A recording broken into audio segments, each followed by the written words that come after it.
Today, our project is to make our crappy old Sprite seats look a little bit more like this. We should have everything we need here. We've got the pans that we've restored to some degree.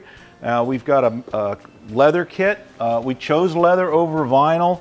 We find the leather holds up nice and it sure is more comfortable.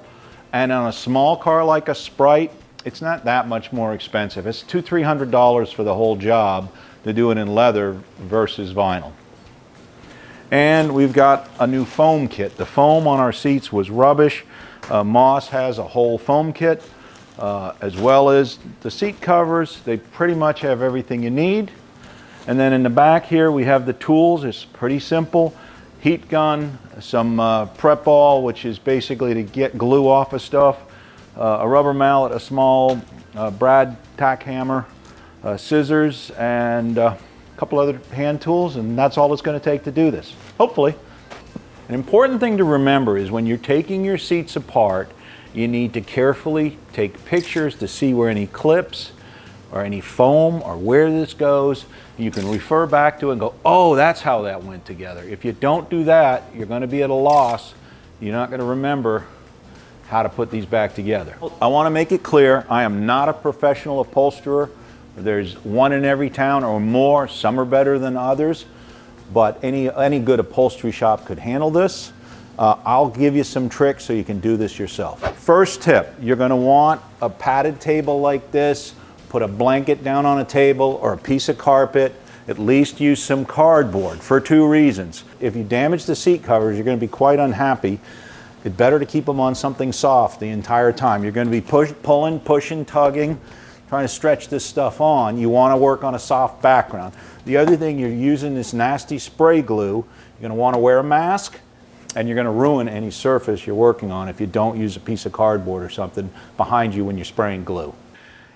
On all the materials, especially the covers, you want to mark the centers. So when we lay this down, if we put center to center, we are a lot less likely to screw this up. Again, you're not going to get many shots at this. This is a lot like when you're doing paint work. This is your prep work. The more time and the nicer job you do here, the less bubbles and bunches and problems you're going to have on the final layer. All right, so again, we're looking for kind of a smooth edge. So I'm going to clean this up a little bit, make this work a little better. And a little bit there. There's a little bit more over on this side than the other side. Not that big a deal, but might as well clean it up, try to get this as even as possible. And again, every seat is different, but these Sprite seats are not that atypical. The biggest difference with these seats and a lot of seats I work with, like Mustang seats, is these have no hog rings. Hog ring is a very common way to put seats together back in the 60s. It's amazing how much stuff was not automated even in the 60s, even by big companies like Ford, like say with a Mustang seat. So try to get this as straight as possible. You're not going to see every little bit, but you know, the better job you do here, the better it's going to come out.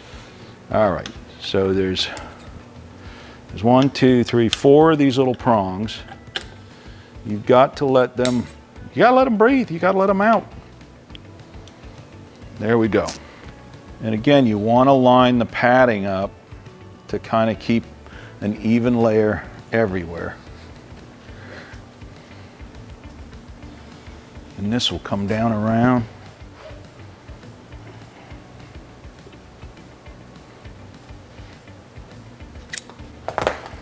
You're basically trying to make a nice smooth kind of pocket there that this can now, we'll trim it up a little bit more, but this basically does that.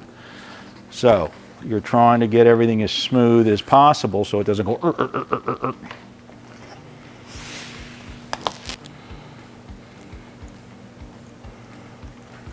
All right, one thing you can do if you're careful is you can trim these just a little bit on the inside. This is another little trick that'll make them fit a little better. If you trim them too far, your threads will come out. But if there's any extra material, you know, these things are built quickly probably. If there's any extra material, these aren't bad. This one's not bad at all. So I don't think we're going to mess with this that much. But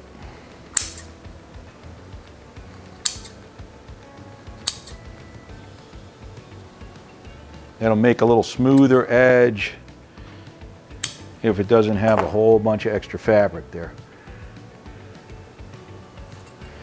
All right.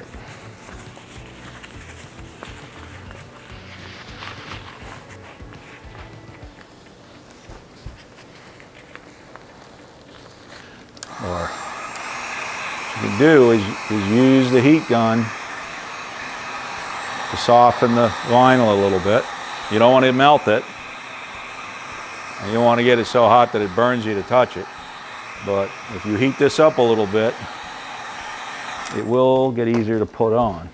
You know, one thing you might be thinking is if I called an upholstery shop, would they help me?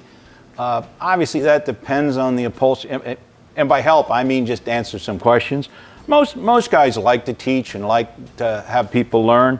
I've got a local shop that I've dealt with some, and I went down and asked them a couple questions last week. So, you know, that's always an option. All right, so you got these little tabs, and I go both sides of them. I've stretched the material out.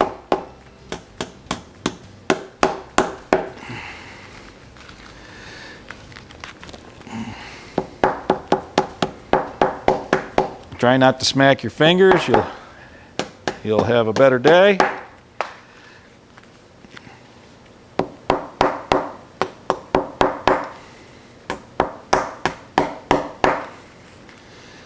Oh yeah.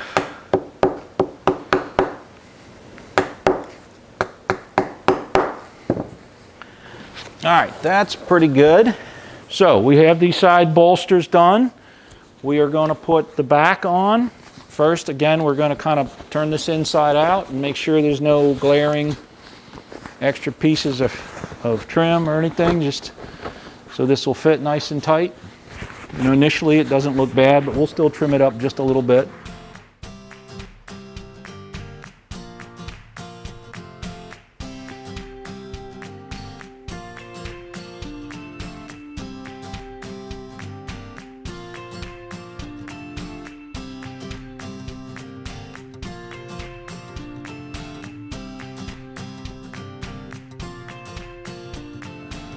All right, we've got the back done. It is the hardest part. We'll go to the base next. So as we also discussed, we got a padding kit from Moss Motors. It has this beautiful foam pad molded correctly to fit the pan, and it does in fact fit quite nicely. All right, and again, you're going to want to keep measuring your center.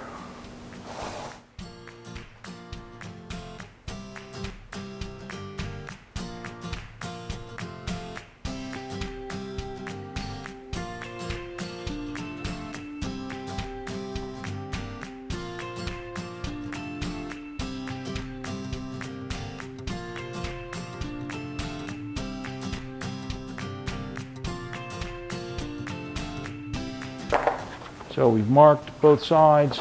You want to turn this inside out.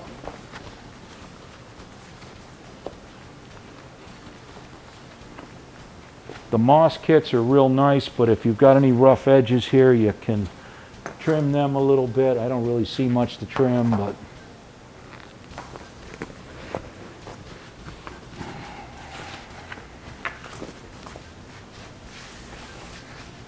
there's a lot of tugging and pulling here, but the idea is to get this down over the edge of the seat.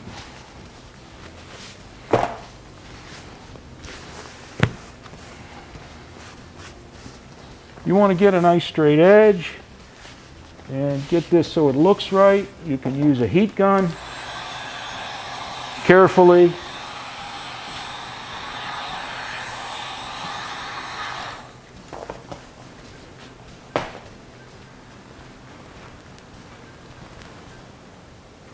All right, we're starting to get this in position.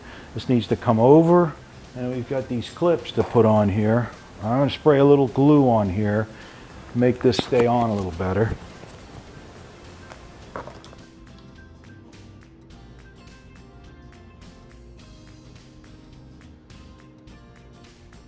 It's just, it's a wrestling match. There's not much to do about it other than wrestle. Get into the match and go.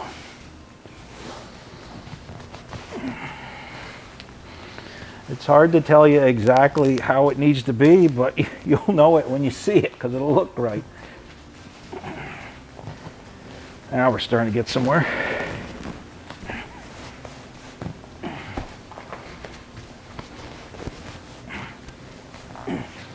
There we go.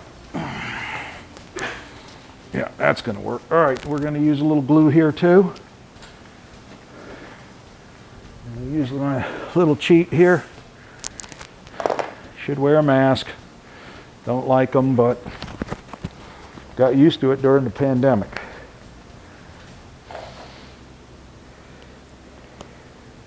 To wrap things up, a few tips. First off, go to a professional upholstery shop. This is bullwork. Short of that, heat is your friend as long as you're careful with it. A heat gun is an invaluable tool. Be patient. Use good materials. These Moss kits are super, but don't use lesser, cheaper kits that you find on the internet to do this sort of stuff. Go ahead and get the padding. You might think your padding is good, but trust me, it's worn out. It does not hold up for 70 years, especially with big guys like me sitting on it. And use glue that is for high heat. Start at one end, usually the back, and move forward. Mark your centers. And that's about all there is to it. It's not black magic, it's bulwark. So put it all together. If you like this sort of stuff, we're always doing this at our website, classicmotorsports.com. And please like and subscribe to our channel so that we can keep doing this stuff for you. Support brands that support classic motorsports. Get your chemical solutions from CRC Industries. Visit crcindustries.com to learn more.